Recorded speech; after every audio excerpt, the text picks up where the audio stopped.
from special interest groups over his 5 terms in Congress.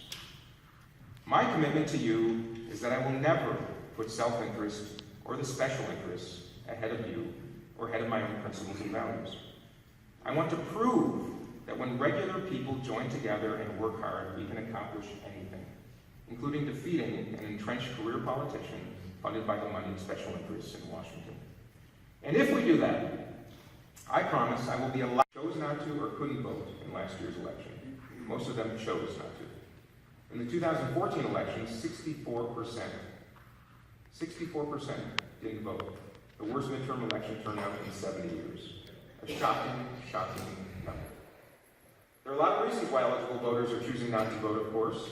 We should be making it easier for eligible voters to register and to vote, not harder. But we also need to restore faith in our democracy so that Americans have confidence that the system is not rigged.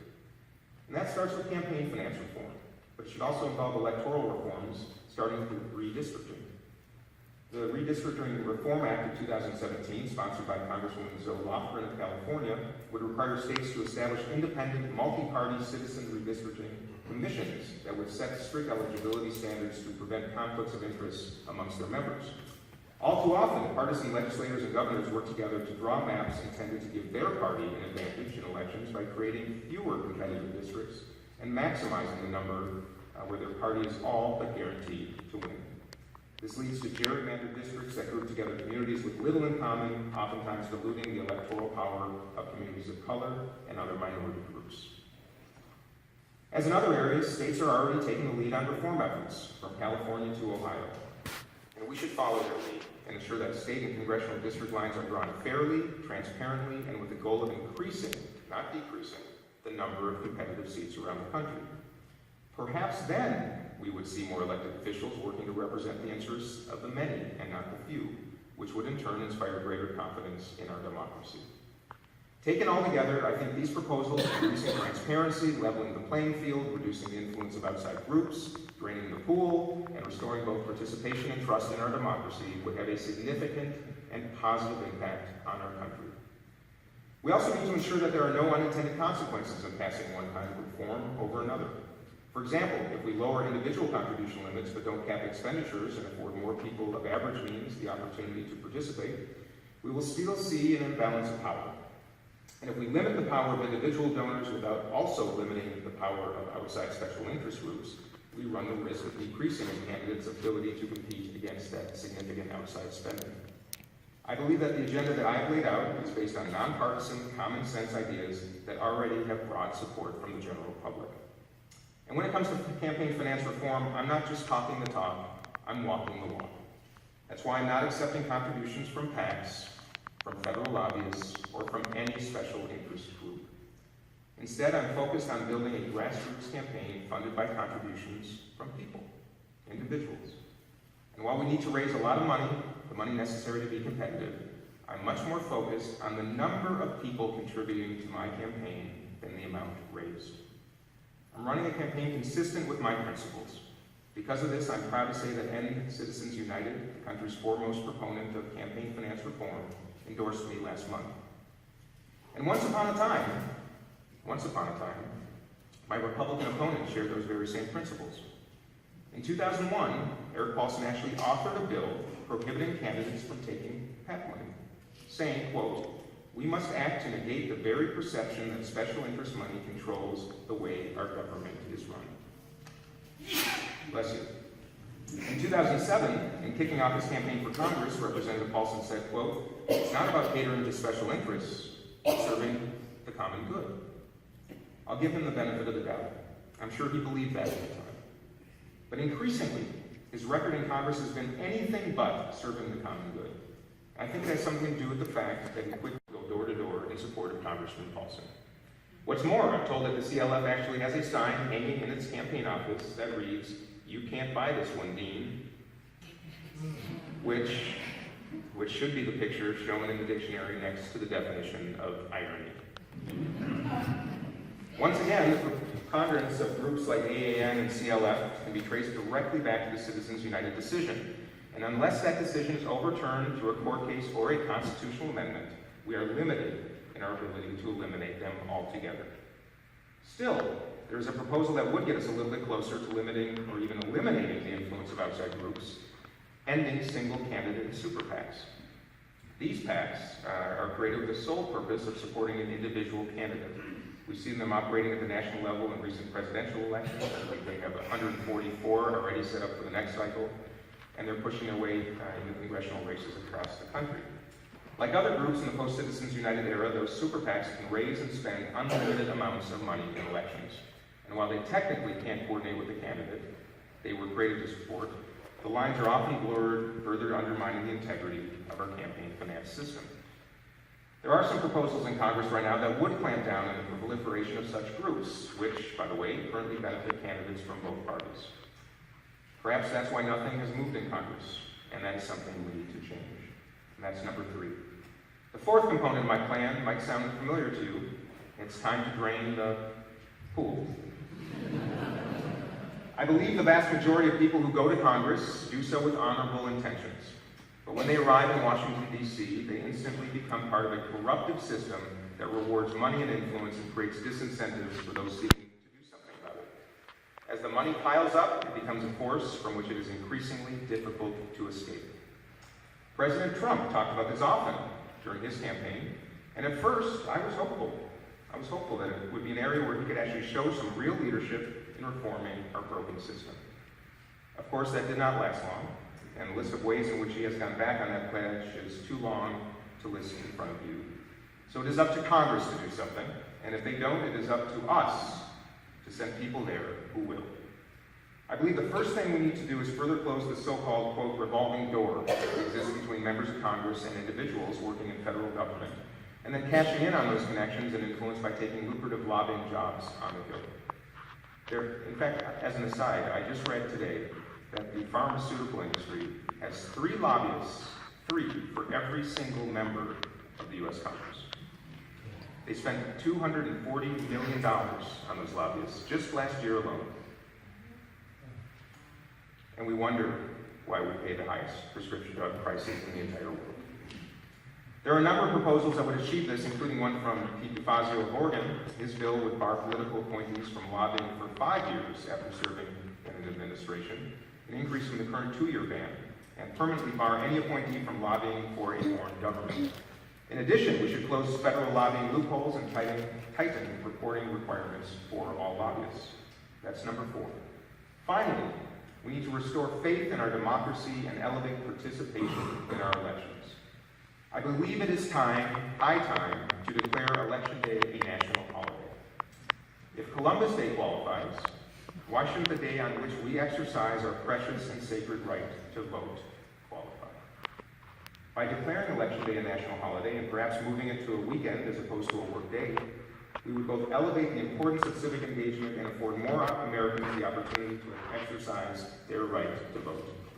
The need is very clear, and the numbers are splinters groups. Still, my plan calls for significantly lowering contribution limits in order to reduce their influence and afford ordinary citizens a greater voice in the process. But we need to couple this idea with efforts to encourage greater participation by Americans in lower dollar amounts. And on this front, there is some good news. According to the Pew Research Center, the number of Americans saying that they contributed to a candidate for public office has doubled since 1992. 71% of Hillary Clinton's contributions in the last election came from individuals, 71%. For Donald Trump, that number was 40%. 55% of those who contributed gave less than $100. And about a third, 32%, gave between $100 and $250. Still, only 12% of Americans contribute at any amount. And that's a number we need to increase so that candidates have the ability to raise the resources they need from a broader base of people. And to that end, I believe we should offer an incentive for more Americans to participate by affording them a tax credit or a refund on contributions to federal candidates, capped at $100 per cycle. In fact, this very idea is Minnesota-made. As many of you know, Governor Dayton and Republicans in the legislature recently reinstated the political contribution refund program, which allows Minnesotans to contribute up to $50 to a candidate for state office or political party of their choice and receive a refund from the state's Department of Revenue. In order to qualify to receive these contributions, candidates must agree to limit their campaign expenditures. But in the absence of federal action, other state and local governments have been taking the lead. In 2015, voters in Seattle overwhelmingly approved a campaign finance ballot reform that would create what they call, quote, a democracy voucher program. Previously, only 1% of Seattle voters contributed to local races. By providing eligible voters with a voucher worth $25 and letting them contribute that money to any candidate abiding by spending limits, they are increasing participation from low-dollar donors and opening the door for candidates without access to big money to compete with those who do. Also in 2015, voters in Maine approved a ballot initiative to bring greater transparency to campaign spending and increase the amount of public funding available to candidates. The California legislature recently passed a law with 2/3 support that would allow local governments to institute their own public financing ideas, and they joined 2 other states, Connecticut and Arizona, in implementing such programs. There are, of course, legitimate concerns when it comes to using public dollars to broaden participation in elections. I believe that we should carefully study the outcomes in all 4 of these states to see whether that investment is producing the outcome that we all want, leveling the playing field between candidates and donors with great means and those without. That's number 2. The third part of my plan calls for reducing the influence of outside spending, including by foreign governments, in our elections. As a starting point, Congress should pass the Get Foreign Money Out of Elections Act. The proposal, introduced by Congressman Jamie Raskin of Maryland, would close a campaign finance loophole that allows American-registered but foreign-owned and controlled corporations to funnel unlimited amounts of money into our elections. This loophole is another consequence of the Citizens United decision, and we must close it immediately. While that's an extreme example of outside spending, we also know that political action committees and other special interest groups are flooding our local elections with outside money. In fact, right here in the 3rd District, it's already happening, more than a year away from the next election. The American Action Network, now one of the nation's most prominent dark money organizations, just announced a $200,000 ad buy in support of Eric Paulson, which is in addition to the hundreds of thousands of dollars they've already spent here on his behalf. And they're not alone. The Congressional Leadership Fund, the CLF, a super PAC funded by billionaires like Sheldon Adelson and special interests, including require that anybody purchasing ads online to register those ads and state both how much and where they were spending. It's a common sense proposal that should pass very easily. Of course, the same is true of the Disclose Act. Bringing greater transparency to all political spending is foundational, and we can't let up until significant progress is made. That is number 1. The second component of my plan calls for leveling the playing field for candidates by reducing the influence of the wealthiest contributors and outside groups, giving candidates a greater voice in their own elections and empowering those who cannot afford to write checks for thousands or even millions of dollars to their own campaigns. Right now, 1/2% of all Americans are responsible for almost 70% of total political contributions made to candidates, super PACs, and political parties. That's from the 2016 election cycle data. Given that, where do you think candidates and elected officials spend most of their time? With people who can afford to contribute $10 or $25 at a time? No. Or with those very tiny fraction of the people who can write checks for $5,400 and special interest PACs that can write them for $10,000? And just a raise of hands, how many of you in this room have been called for a campaign contribution for a federal campaign? For a federal campaign. Okay. Did they ask for $5 or $10? Probably not. Here again, the Supreme Court is partly to blame. In their 1976 Buckley versus Vallejo decision, the court struck down federal election campaign act limits on spending on the grounds that they represented unconstitutional violations of the right to free speech. And that decision also removed limits on candidate spending unless the candidate accepted public funds, which is how most of the world's developed democracies limit the madness. They cap the amount that campaigns can spend. In 2014, in a decision known as McCutcheon versus the Federal Election Commission, the court struck down aggregate limits on donors that capped the amount they could contribute to all candidates in a particular election cycle. And in his dissenting opinion on the case, which was decided by a 5-4 majority, Justice Breyer wrote the following of the connection between contribution limits and corruption. And I quote, "What has this to do with corruption? It has everything to do with corruption. Corruption breaks the constitutionally necessary chain of communication between the people and their representatives. It derails the essential speech-to-government action tie Where enough money calls the tune, the general public will not be heard. Insofar as corruption cuts the link between political thought and political action, a free marketplace of political ideas loses its point. That is one reason why the court has stressed the constitutional importance of Congress's concern that a few large donations not drown out the voices of the many.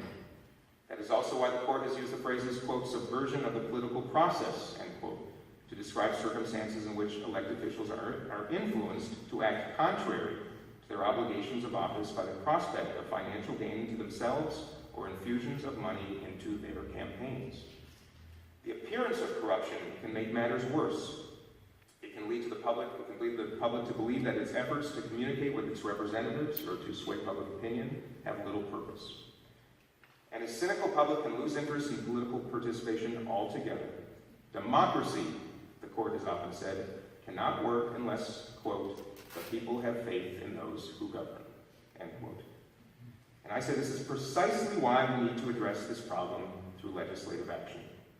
Given the present doors to unlimited and oftentimes undisclosed spending in our elections, by striking down parts of the Bipartisan Campaign Finance Reform Act of 2002, otherwise known as McCain-Feingold, and classifying corporations as people, with the same rights to free speech that we all enjoy under the First Amendment.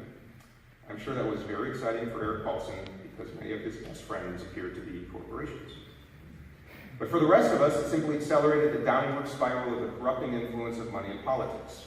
Now, candidates spend their time with those of means, who in turn influence their votes when they're elected, which disenfranchises the people they were elected to represent, which I'll argue leads to the election of a president like Donald Trump.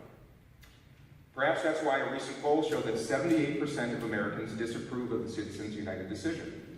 In the very same poll, 87% of respondents said that they agree that campaign finance rules should be changed in order to reduce the influence of big money in politics and level the playing field for ordinary people. So I ask all of you, is there another issue that can and should unify the country? Is there another issue that generates 87% support? And if there was, and since it is, why doesn't Congress act? We can't even agree on duck, duck, gray duck versus duck, duck, goose, for God's sake. And it's gray duck if anybody's paying attention. For all these reasons, I believe it is time. It's time to repair our broken and corrupted campaign finance system. And while ultimately we may require a constitutional amendment to completely undo the damage done by Citizens United, there are some immediate steps that we can take that have broad support from the public and I believe would make a meaningful difference. First, and perhaps most importantly in the short term, we must bring greater transparency to spending that is already happening, including shining a very bright light on the massive amount of so-called dark money being poured into our elections across the country. Many of these groups classify themselves as nonprofit social welfare organizations to protect themselves from the disclosure rules that apply to other organizations that spend money in our elections. Taken together, they spent a collective $200 million in 2016 alone. And the ads paid for by that dark money are totally indistinguishable from other political ads. In fact, I'd argue that if anything sets them apart, it's because they are less truthful and less civil, because the people and organizations funding them hide behind innocuous-sounding names that hide their true identities. You might say that they are the internet trolls of political advertising, except that most probably do not live in their parents' basement. The First Amendment right to free speech affords us all the opportunity to speak our minds with only minimal restrictions and without fear of reprisal by the government. What it does not and should not afford is the ability to spread misinformation and lies, or slander candidates for public office, while hiding behind a curtain of secrecy. And very sadly, the truth in advertising requirement that applies to all consumer product advertising in this country does not apply to political advertising. There is, however, a bill in Congress that would help address some of these issues, and it's called the Disclose Act. Disclose stands for Democracy is Strengthened by Casting a Light on Spending in Elections. I trust you'll all remember that acronym when we leave the church tonight. This legislation would require all organizations spending money in elections, including super PACs and political nonprofits, corporations, or labor unions, to publicly disclose donors of $10,000 or more during a single election cycle.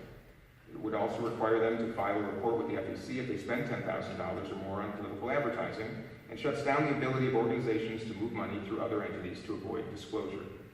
Let me start with the good news. Polls consistently show that 2/3 or more of the public support greater disclosure of campaign spending, including roughly even numbers of Democrats, Independents, and Republicans. The Disclose Act now has 129 sponsors in the House, 44 in the Senate, including both of our Senators Klobuchar and Franken. The bad news is that the current majority in Congress refuses to hear the bill or allow a vote.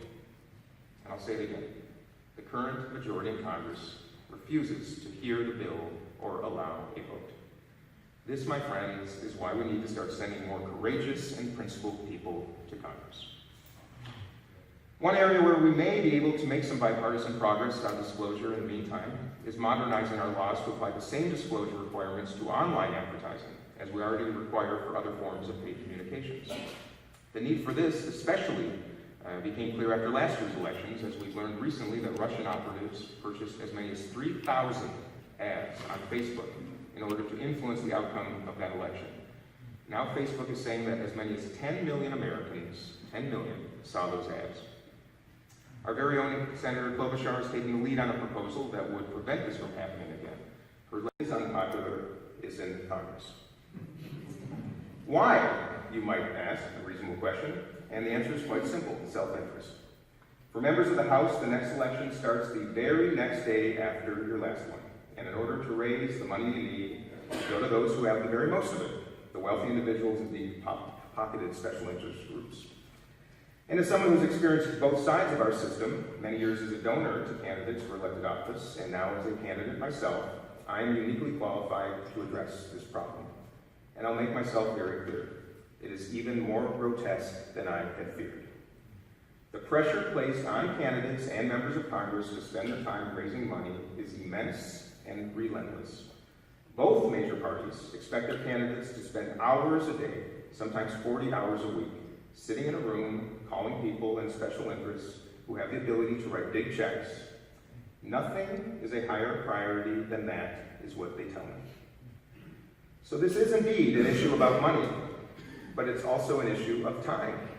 The amount of time that our elected officials and representatives in Congress spend not doing their work, not investigating policy, not collaborating, not breaking bread, but raising money on the telephone is abhorrent. So it's an issue of time, and it's about time that we take it seriously. Some of you may know that the latest fundraising reports came out yesterday, and once again we saw that my Republican opponent, Eric Paulson, spent his time traveling the country courting wealthy donors and special interests, PACs, and the like, instead of meeting with people in the district that he was elected to represent. I took the opposite approach, spending much of my time traveling around the district, having conversations with real people, and growing our grassroots fundraising base, which we nearly doubled to over 1,400 individuals now invested in our campaign. We raised $270,000 in the last 12 weeks, for a combined total of about $800,000 since I declared my candidacy, which is more than any congressional challenger has ever raised at this stage of a campaign in Minnesota. Moreover, I'm raising significantly more money from individual contributors than Eric Paulson, who relies on special interest PACs and lobbyists for well over half of this campaign war chest. But that doesn't please the pundits in Washington, D.C. They think that I should be spending less time driving around the district meeting people and more time diving for dollars. And I will tell you the truth. I received a call from a member of Congress just 10 days ago who complimented me on the campaign, but said, "Dean, it's time to stop spending so much time with people and more time on the phone." And that's why we have a problem. In some ways, I understand why they say this. Spending in elections has grown exponentially in recent years, especially amongst outside groups who can raise money in unlimited amounts and spend it without having to disclose where any of it came from. And if we as candidates, particularly ones like me facing incumbents, don't raise millions of dollars, I probably have to raise $5 million alone for my campaign. That flood of special interest cash will drown out our voices completely. Consider the evidence. According to Open Secrets, total spending in federal elections in 2016 topped $6.4 billion, of which $4 billion is spent just in congressional races, the very most ever, which is also more than double the amount that was spent as recently as 2000. And we're seeing the same trend here in Minnesota. spending on state legislative races in 2016 totaled $31 million, almost 3 times more than as recently as 2002. What happened between those years? I introduce Dean Phillips, who is a successful businessman and small business owner and philanthropist. He currently co-owns Penny's Coffee with locations in downtown Minneapolis and Linden Hills, and he has more on the way, which I hope will be in our area so we can enjoy it more. He was previously chairman and co-owner of Talenti Gelato, which is America's 3rd largest premium ice cream brand. We have some in our freezer. His civic engagement is one of his distinct passions. He's been active in countless federal, state, and local campaigns over the past 30 years. One of them is in 2016, he co-founded the Many One initiative in collaboration with the Citizens League and Studio E. They designed to create personal relationships between Minnesota's Republican and Democratic legislators and to inspire improved policy design and generate better outcomes. Now, I'm so sorry that didn't work out. No, we're not giving up. It's a work in progress, definitely, but something well worthwhile. He's a 6th generation Minnesotan. He holds a BA in Urban Studies from Brown University and an MBA from the Carlson School of Management. He is the father of 2 amazing daughters, which he might mention during his presentation. And he's one of 4 candidates, as I mentioned, one of the 4 candidates running against Eric Paulson for the representative district CD3. So with that, I want to introduce Dean Phillips.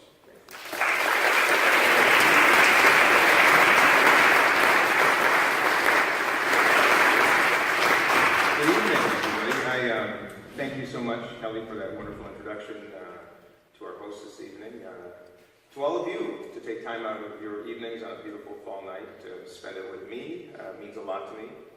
And I concur with Kelly. There are 3 other wonderful DFL candidates seeking the endorsement, and I do encourage you to look at them. They're terrific people, and if there's a wonderful legacy of this great, challenging time that we are facing, especially with the inhabitant of the White House, I believe it's participation. As evidenced by all of you here tonight, a lot of candidates in this race, and most assuredly, hundreds, if not thousands, of people like myself standing up to participate around the country. And a democracy needs a wake-up call on occasion. I believe we got a big dose of that last November, and I am optimistic and hopeful that we will see our way through this, and so grateful to all of you. I will be preaching the gospel tonight, the gospel of campaign finance reform, so bear with me. Anyway, I am Dean Phillips, and I'm running to be your next congressman in the 3rd District. Some of you may know a little about my background, but I thought I'd share a little with you first. I was born in St. Paul in 1969. My birth father, Artie Pfeffer, was a captain in the U.S. Army, had gone to the University of Minnesota on an ROTC scholarship, served our country in Vietnam as a captain in the U.S. Army, and was killed in action when I was 6 months old in July of 1969. My mother was 24 and widowed, and we moved in with my great-grandparents in St. Paul, and so my life began. And in a stroke of extraordinary good fortune, I was adopted by Eddie Phillips, my father, when I was about 3 years old. And with that, I was brought into a family of extraordinary accomplishment and principles and achievement and philanthropy. And I recognize that very fine line between advantage and disadvantage, which is one great reason, why I believe it's the responsibility of people like me to afford that same opportunity to other kids. I grew up visiting one grandmother in California in a beautiful home and another grandmother in St. Paul in public housing. And it bothered me then, and it bothers me now. And again, another reason why I'm on this pursuit to be your next congressman. My first introduction to politics was actually a strange one. It was 1980. Some of you may remember John Anderson, a congressman from Illinois, ran for president as an independent. And lo and behold, he shows up at my middle school and speaks to our assembly when I was in probably 7th grade. And he spoke about 2 things that I remember very fondly, and one of which I will speak to exclusively tonight. One of which was the need for independence in politics. He recognized the need then in Washington. It has only grown more substantial now. And his second comments, the second set of comments I remember fondly, were what he considered the greatest risk to our democracy which was money in politics. I didn't understand how grave of a concern it was at that time, but that evening I went to dinner with my family downtown Minneapolis, sat next to my grandmother, some of you may know was dear Abby, the advice columnist. She asked me how my day was, and I said, Grandma, it was amazing. A man who was running for president of the United States of America came to speak to our assembly, made us feel really important. And she said, before you continue, Dean, are you a Democrat or a Republican? And I said, Grandma, I'm 11, I don't know what those are. And as she was known to do, she said, you're a Democrat. So I was anointed a Democrat by dear Abby one fine evening in 1980, and have come to adore, appreciate, and represent those values. But let me turn my attention to why I'm here. As many of you know, I've been driving around our district in a 1960 International Harvester campaign truck. In fact, any of you who picked up your little pamphlet will see it right here. And I'm having conversations. I'm listening. I'm having conversations with anybody who will accept my coffee that I make, so that only is a handful of people, and offer lemonade, and it's been an extraordinary start to the campaign, because I believe that representation begins with listening. In the course of these conversations, I ask people to share what's on their minds, and many mention the cost of health care or prescription drugs.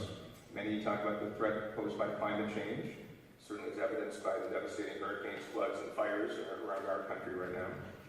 And given the recent events, an increasing number are voicing their frustration over congressional inaction when it comes to addressing our country's gun violence crisis. And of course, many raise the topic of tonight's conversation, which is the corrupting influence of money in politics. But regardless of what you believe to be the most important issue of the day, I believe that the corrupting influence of money in politics is at the very core of congressional inaction. And I've made it my foremost mandate to do something about it. And on one hand, I'm not alone. Campaign finance reforms generally enjoy very broad bipartisan support around the entire country. Millions of Americans threw their support behind Bernie Sanders or behind Donald Trump last year because they spoke to those feelings of disenfranchisement that they felt, and to the sense that the system is rigged against them by the wealthy special interests that stand to benefit. In fact, if there was one issue that Donald Trump and Bernie Sanders probably agreed on, it was this one. On the other hand, I'm also very much alone. I am one of the only candidates, if not the only candidate in the country right now, who is refusing to accept contributions from PACs, federal lobbyists, or special interest groups. And if I earned the honor of representing you, our district, in Congress, I would be one of only 6 current members of 535 members of Congress who would do so. Think about that number, 6 out of 500.